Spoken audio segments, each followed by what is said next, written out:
I really do love nature, sunshine, and the outdoor life. But that's not why I moved here. I was attempting to escape the rat race and the madness of city life. This predates COVID and the housing crisis. I could have moved to Siberia or Tasmania, but I have children that I want to stay connected with. So I stayed in Nova Scotia, but I moved deep into the woods. It truly is beautiful here, with all the wildlife and amongst the tall trees. Getting here would not be easy. The road is narrow and muddy. The 57-foot mobile home would simply sink into the unprepared road.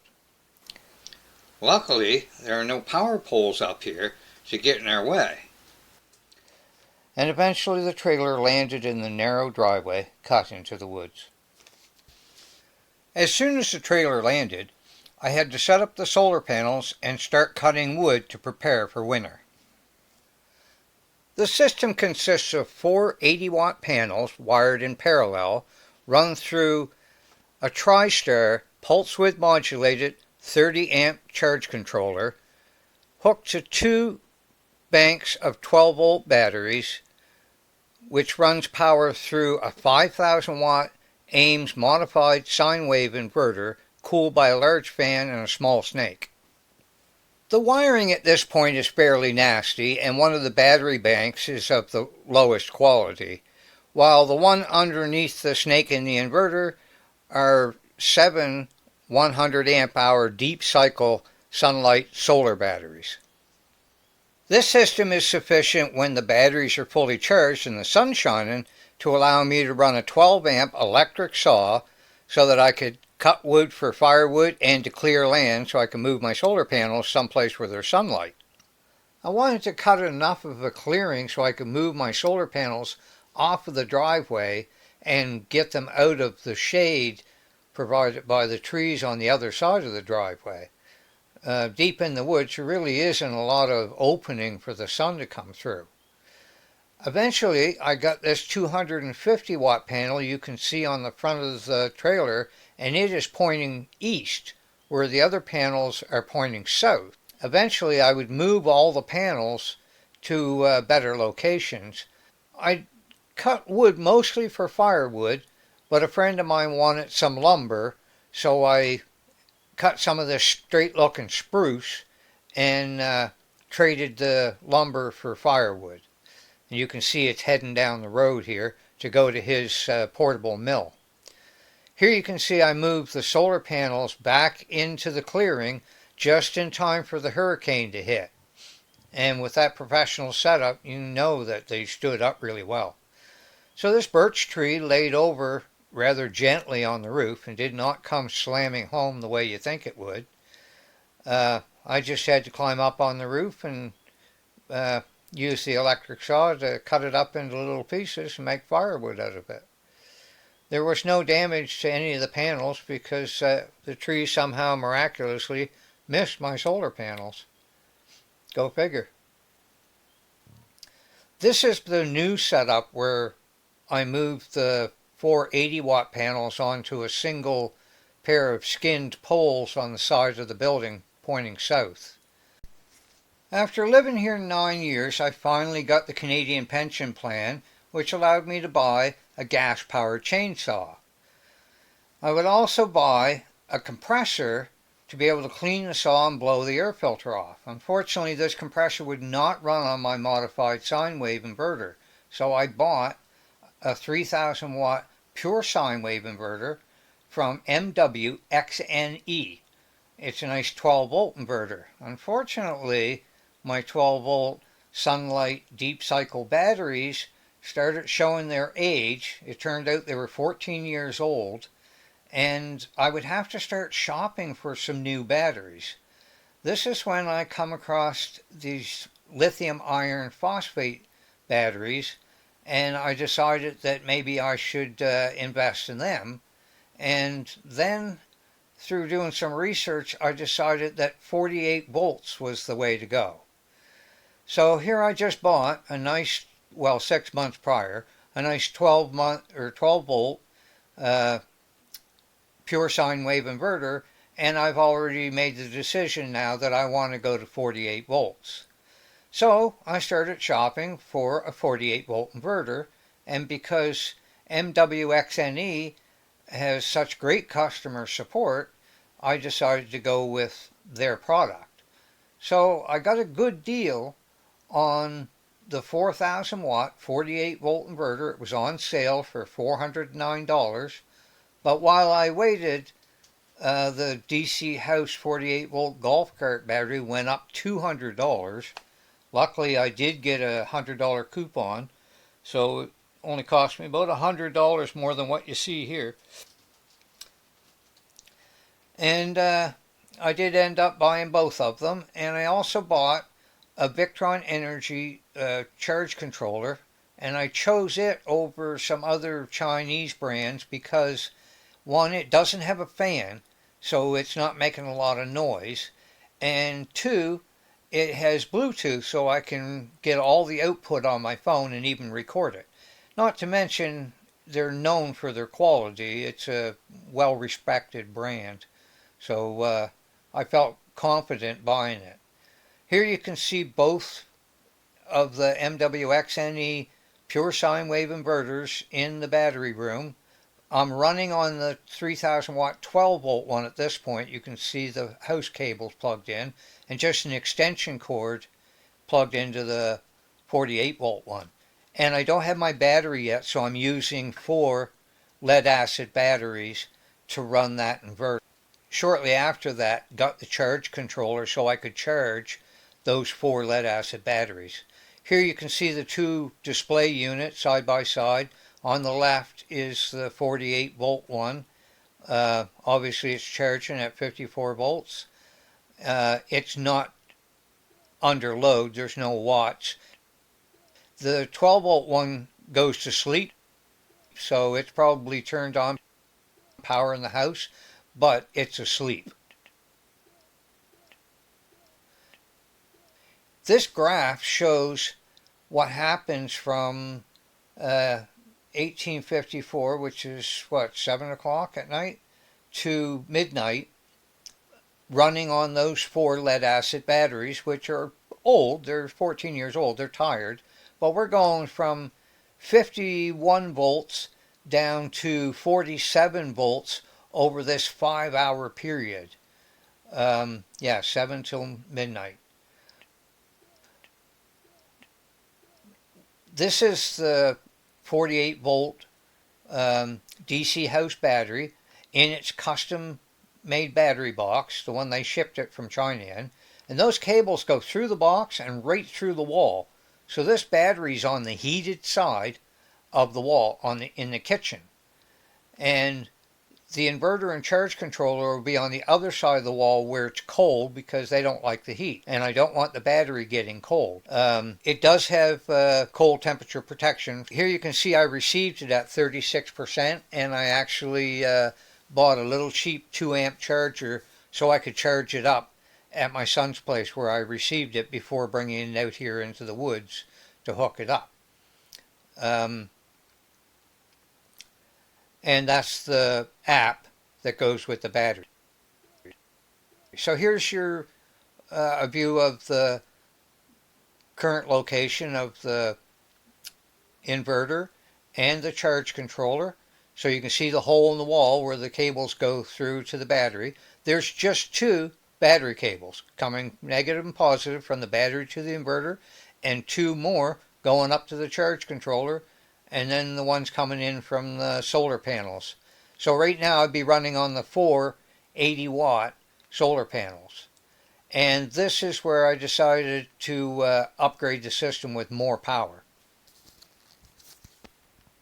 Originally I had planned to buy 3 400 watt panels for 1.2 kilowatt array. Unfortunately, arranging a truck to go get these and arranging a deal to buy them seemed to be a lot harder than just ordering panels off Amazon. So I ended up ordering 10 100 watt super cheap panels off Amazon, and for a 1,000 watt array. So to build a stand, I have a heavy duty pallet on the bottom, which is quite heavy, and 8 2x4s, 4 full length ones and 4 short ones, which are about 6 feet long. And then I tore some light duty pallets apart for some extra boards to mount everything on. You can see in the bottom corners I've got batteries to secure it so it can't tip backwards. I've also got two 45-gallon drums filled with water for weight. These are ratchet strapped to the stand so the hurricane can't blow my panels down the road. And because I had the other panels out there and they've already survived hurricanes before, I'm fairly confident that this is not going to go anywhere. I've had some pretty hokey setups, and this seems to be even better, even though it is sticking up farther off the ground. The idea there is that snow, if I get a foot of snow, it's not going to cover the bottom of the panels. And I'm in the habit of going out and wiping the snow off of the panels in the wintertime.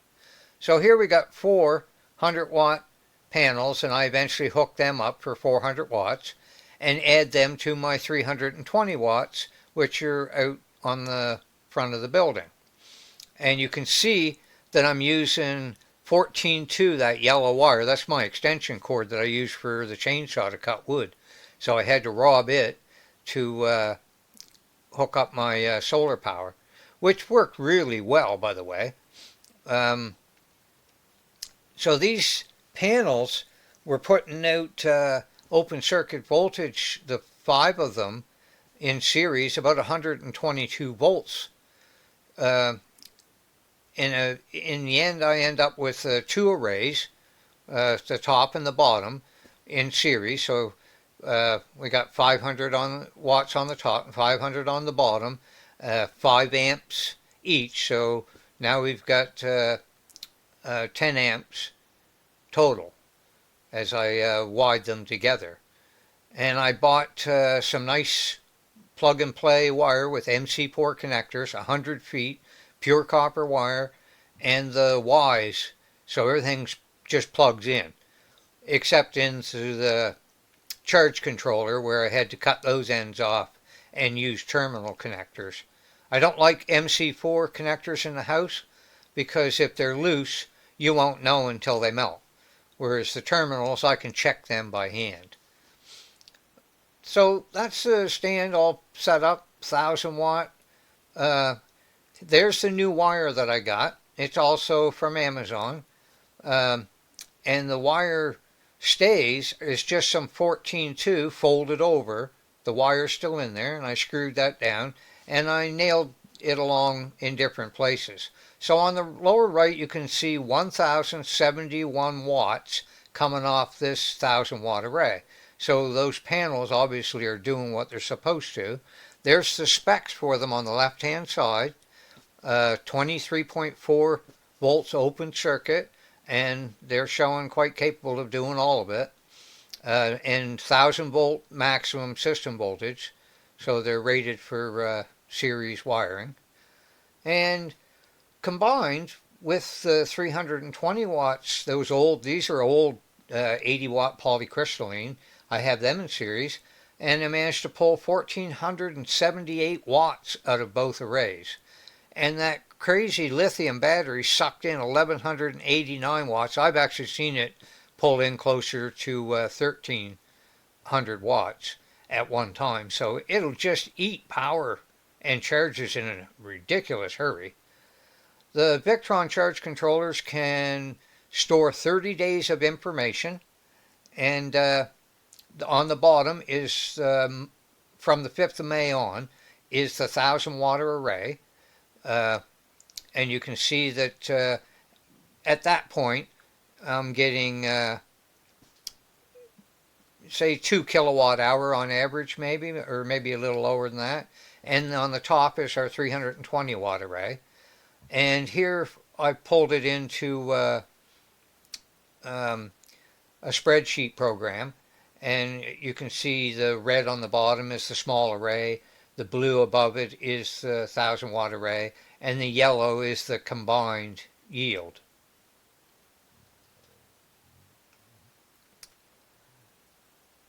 And I find my battery's normally charged by noon. So what this means is that I can pretty much not only run whatever I want to in loads up until the blowing fuses, but I can do it at nighttime as well. So I make toast. I have a toaster now.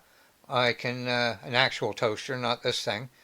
I have a hot plate for when I don't want to run the wood stove in the summertime, which is my normal source of heat and cooking. I run the wood stove all the time. This here graph on the left, upper left, that's that coffee maker in the background, 900-watt coffee maker. And it takes 10 minutes to make 10 cups of coffee. And you can see we went from 53 volts to 52.5. And when the coffee was done, it went back to 53 volts.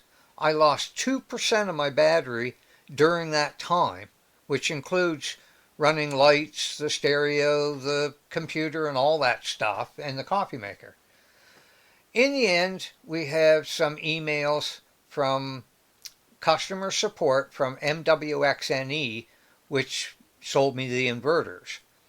I couldn't ask for anything more. They're a great company to work with. When I send them an email, I get an answer in 48 hours or usually 24 if I send it during the week. Quite often I'll send an email on a Saturday or Sunday night, and I'll get an answer Monday morning from these people, right? They're extremely polite, really nice to get along with. And on the left-hand side, or the right-hand email from MWXNE, we're talking about one of those displays. It was a little weird, showing me crazy numbers, and I'd mentioned it to them, and they said, oh, well, we'll send you a new one. So they did, sent me a new one all the way from China, in the box with a new cable, the whole thing, and it works perfect. So I was happy, and I told them so, and then they sent me email back. We talk about my cat a lot, which isn't my cat, it's my son's cat, but I sent pictures to them. They don't know the difference. On the far right is DCHOUSE. I asked them about warranty. I heard they had a 3-year warranty, and they said, yeah, got 3-year warranty, 1 year's replacement, and the next 2 is some kind of prorated warranty. I've talked to people on the DCHOUSE, what do you call it? It's a group on Facebook, and most of them said they never had a problem with that particular battery. They don't make the battery. It's just branded, right? But that 48-volt plastic golf cart one has almost no problems whatsoever. And I found one guy that bought 20 of them. He must be doing golf carts up or something to have 20 of them. He had one bad one, and they replaced it right away. So I don't know what more we can ask for. I mean, I'll buy another one from them. Even if the price goes up, I'm still buying another one.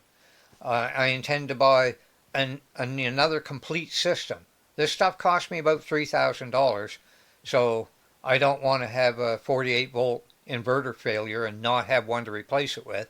So I'll buy a battery, an inverter, more charge controllers. I've already got more cables. And I would buy more of those WERCHTAY panels too, because they're putting out everything the most expensive panels would. 100 watts is 100 watts, and they seem to be doing it. So I'm tickled pink with the way the system works and with the products that I bought. Anyway, like Forrest Gump says, that's about all I got to say about that.